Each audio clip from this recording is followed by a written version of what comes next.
asked, what do you think might be possible?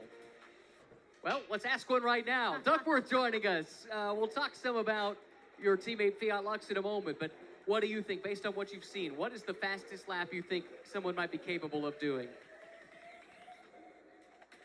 David, we're going to have to turn that mic up, so hang with us. We'll swap the mics out. That's another way to do it. I think I did look yesterday. There has been, or no, earlier today, there were laps on 13.9. Yeah. I think you can see 13.5 or something like 13.5? Should be possible. Okay. So DBro is pretty close to that maximum already. Let's keep an eye on Jarek here. He has done a great job after being the final one to make it into the round of 32. I've been really impressed with his model. Have you paid attention to it over the course of the last few days? For Jarek here? For Jarek, yeah, I know. I think he's been finally struggling a bit to find the right model, but I think once he now got it, I think he seems very happy with what he has. So and this one is very, very good. Goes very straight on the straight. It's always a good signal. It's a good sign. And what does that tell you when you see the car without any variation down the straight? Two things, actually. It says that the car is good. It means the car is very well calibrated because it's capable of going straight. It means you can accelerate more, and it's less likely to go off, and it typically is a good sign in turns as well. Jarek with still a minute left to work with, just turned in his best lap, 16.665. Out of the racers we've seen so far, that is the 8th fastest lap. This lap looked pretty clean too. Is it faster? It is not. Actually gave up a little bit of speed. What do you think? I think DBro will win this. Okay. I think so. I think DBro and Ross are having the two best models. Fiat Lux, well, let's see what he can do. It's going to be exciting. Well, we'll let Jarek's run conclude, and then I've got a lot of questions for you about your teammate, Fiat Lux, who's been so impressive here this year. Into the final 20 seconds, and off track there. That will put an end to any hope on this lap. Well, let this car come around. Can he start another lap? These are crucial moments here. These 5 seconds that he's got left. If he can start one more lap before time runs out, he'll have a chance to complete it, but he cannot. So, Jarek with a 16.6 comes up a few seconds shy of what DBro was able to do, and now he's got to turn right around and go again. You need to immediately decide which model do I do, right? Do I go an all-in? Was it a Hail Mary kind of models from earlier today, right? Or do I take something that I know what I have, but it needs to beat 14.2. So yeah, or you simply say, okay, I'm not going to beat 14.2. Let me try something out so that I'm better prepared for those losers around. Yeah, for the last chance. Use those 2 minutes to prepare yourself. So that's something you need to decide now. It's do you try and think that through beforehand, so you have a game plan? If this happens, then I will do X. If this happens, I will do Y. You need to, right? Because you cannot stand there and think. You're so focused on a bit of plus, bit of minus, just looking at it, turning the speed up. So you need to just take a big decision and say, okay. And also, earlier today, when you had the average time, you knew you could change the model on the first, maybe on the second lap, but afterwards, you'd kind of be locked into what you have. So that's what we saw with some people as well. There's like, okay, immediate stop. Okay, this doesn't work. Let's try the other one and go. Introduced a very interesting new dynamic. All right, so Duckworth joining us. He represents Accenture, as does one of the most impressive newcomers I could remember seeing in the last few years, Fiat Lux, who we knew nothing about. Tell us a little bit about your colleague and how impressed are you with what he's been able to do? So, yeah, it's a colleague out of Luxembourg. Josef, his name is, and he is...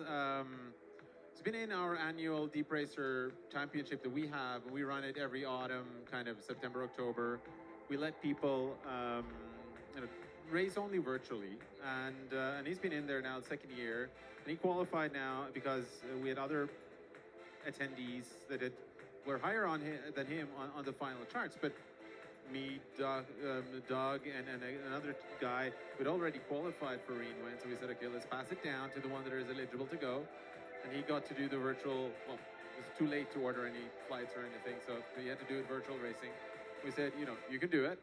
And we kind of thought, okay, no, you'll be knocked out in the virtual races anyways, it's more for show. And he got through magically, and suddenly he had these, they're like, yeah, you need to do a model.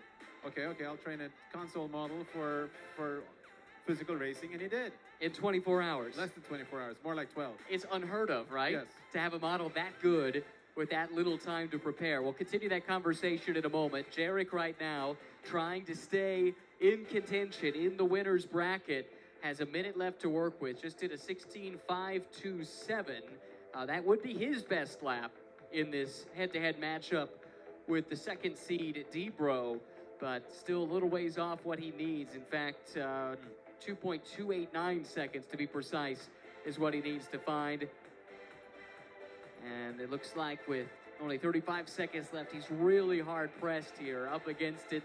But the good news is, as we talked about earlier, there still is the last chance bracket to try and race your way into the final three. Doesn't like that first corner there, no? What do you think of that corner? What's making that a challenge? We've seen some models really struggle in that area in particular. Well, I think there's one thing. Some people will race down the finish line here in the straight at a higher speed. I mean, can you get the speed down fast enough? And there's a lot of momentum in the car. I suspect some people just get in too fast, and they're overdoing doing it on the straights. Well, time has run out here for Jarek. 16.527 is his best. He moves to the last chance bracket. That means that DBro will move on to match 8 and square off against Fiat Lux on the winner's side of the championship. So let's conclude our conversation about your coworker, Fiat Lux. How far can he go? He can go to the final, right? This is where chance is such a big thing. You know, there's always part chance at DeepRacer, so he can go all the way. He can be knocked out in the next round. You never know. We'll be there for him. Doug and I will Doug will continue to proxy race him, and I'll be there as well coaching. And we'll see where it gets us. For us, it's a huge happening still, right? You know, you can bring people on. It shows that you don't need to spend hours and hours and hours and hours and hours, because you can still have a bit of luck and that right model at the right time, and you can still make it. Last thing for you. I know you're proud of him. I know you're excited for him. But does it hurt a little bit to know he's only trained this thing for 12 hours and he's been able to do what so few have been able to do with many more days of training? Yes. It does, right? So many of us have spent so many hours, so many years trying to do this. And we know there's a lot more to be understood, I think, about physical racing. And, yeah, we all need to get some more track time, I think, to optimize that approach. But you do see, though, in the end, DBro, Ross, they are the ones that have meticulously been studying over years. So you can have a lucky punch, you can get a good model, but at the end of the day, the ones that really knows what needs to be done are still the ones that are at the top of the board with the best time. So that's kind of fair. Well, great to see you again, my friend. Congratulations on all the success. Thank you for the insight as well. Thank you very much. Ladies and gentlemen, Duckworth joining us here. Yes, 2020. He finished second in the league, very nearly won the championship. He's made it to the finals in 4 consecutive seasons here, this year being the 4th. So remarkable talent, and really proud, as you could hear, of his teammate.